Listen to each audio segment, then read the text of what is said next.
Just because you're your own boss doesn't mean you're free from risk. One accident could leave you out of work and out of income. Many self-employed people and independent contractors think workers' compensation doesn't apply to them. The truth, you can get voluntary coverage to protect yourself.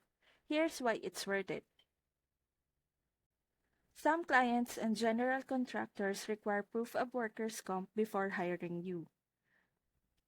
Certain state licensing boards won't approve your license without it. And most importantly, it gives you income replacement and medical coverage if you're injured on the job.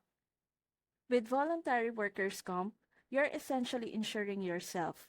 If you get hurt, it can pay for hospital bills, rehab, and help replace your lost wages until you're back on your feet. Rules vary by state, so check your state's requirement, especially if you're in a higher risk industries like construction, plumbing, or electrical work.